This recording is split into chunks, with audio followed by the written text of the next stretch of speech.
আসসালামু আলাইকুম। সংবাদে আপনাদের সবাইকে স্বাগত জানাচ্ছি। আমি ফিরোজ তোহা। শুরুতেই সংবাদ শিরোনাম। বাংলাদেশের সর্বশেষ গুরুত্বপূর্ণ আপডেট সংবাদে আপনাকে স্বাগত। শুরুতেই সংবাদ শিরোনাম, পরে বিস্তারিত।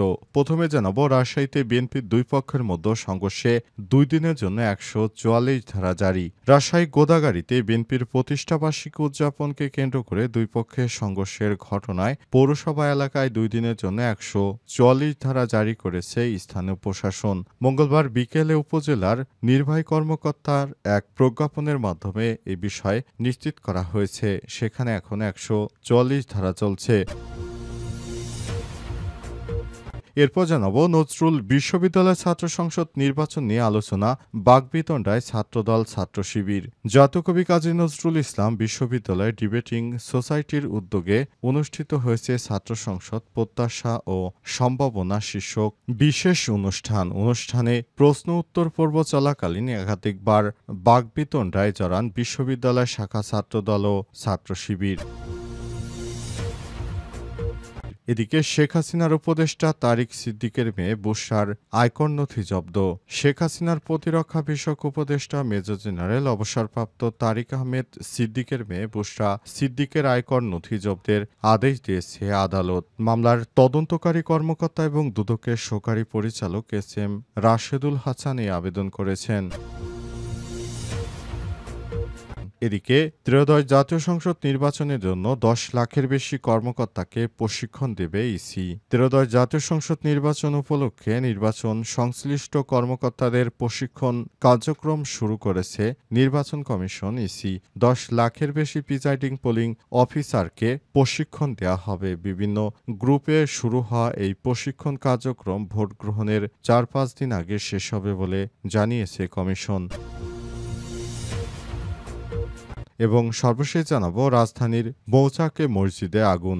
রাজধানীর মৌচাক এলাকায় একটি মসজিদে আগুন লেগেছে। আগুন নিয়ন্ত্রণে কাজ করছে ফায়ার সার্ভিসের 2টি ইউনিট। মঙ্গলবার মৌচাকের সিদ্ধেশ্বরী স্কুলের পাশে ওই মসজিদে আগুন লাগার ঘটনা ঘটে। ফায়ার সার্ভিসের ডিউটি অফিসার রোজিনা আক্তার জানান, 7:12 সিদ্ধেশ্বরী স্কুলের পাশের মসজিদে আগুন লাগার খবর পাওয়া যায়। ঘটনায় ফায়ার সার্ভিসের 2টি ইউনিট আগুন নেভাতে সর্বাত্মক চেষ্টা করছে। এছাড়াও আরও নতুন বেশ কয়েকটি জায়গা থেকে ফায়ার সার্ভিসের কর্মীরা সেখানে যাচ্ছে। প্রিয় দর্শক, এতক্ষণ শুনছিলেন সংবাদ শিরোনাম, এবারে বিস্তারিত।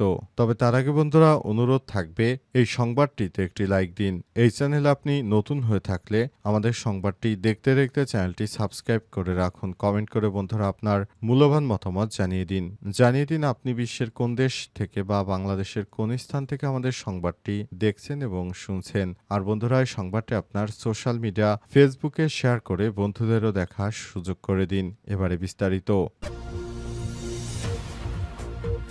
রাজশাহীতে বিএনপির দুই পক্ষের সংঘর্ষে 2 দিনের জন্য 144 ধারা জারি। রাজশাহীর গোদাগাড়ীতে বিএনপির প্রতিষ্ঠাবার্ষিকী উদযাপনকে কেন্দ্র করে দুই পক্ষের মধ্যে ব্যাপক সংঘর্ষের ঘটনায় 2 দিনের জন্য 144 ধারা জারি করেছে প্রশাসন।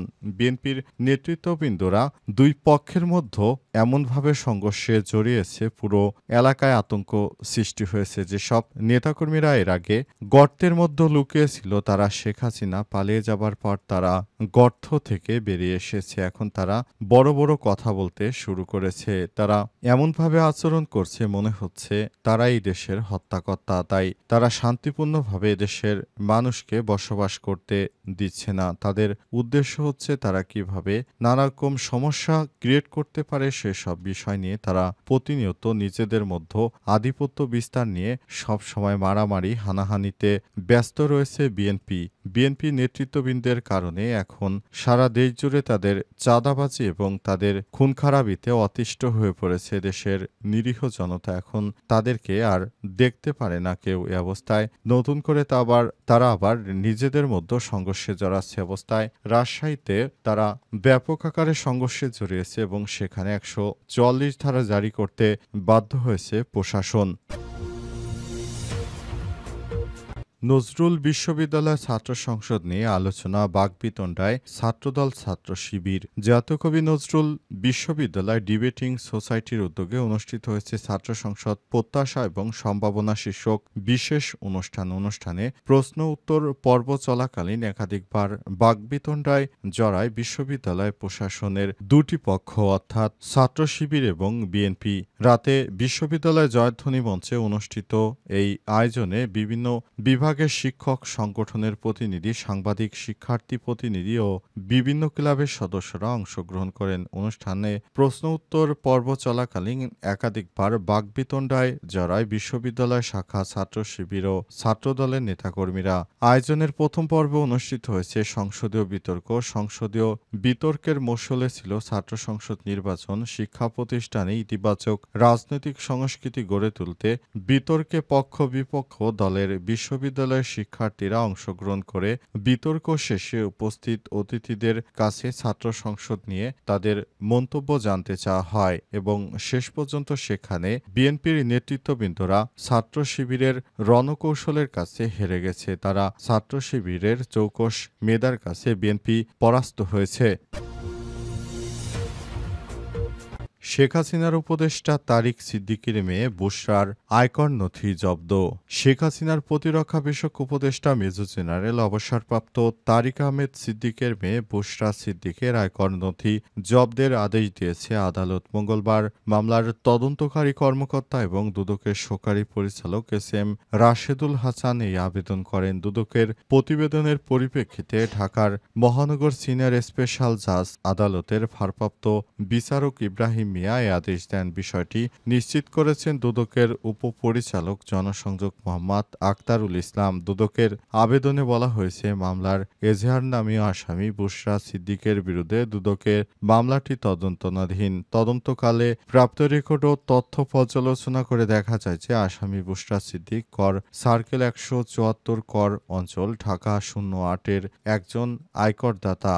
আয়কর আইন অনুযায়ী আয়কর রিটার্ন এবং সংশ্লিষ্ট রেকর্ডপত্র সংগ্রহ করতে আদালতের আদেশ প্রয়োজন মর্মে উল্লেখ করে একজন বর্ধিত আসামির আয়কর রিটার্ন সহ সংশ্লিষ্ট রেকর্ডপত্রের মূল কপি জব্দ এবং মামলার তদন্তকালে পর্যালোচনার নিমিত্ত সত্যায়িত ছায়ালিপি সরবরাহের আদেশ একান্ত প্রয়োজন।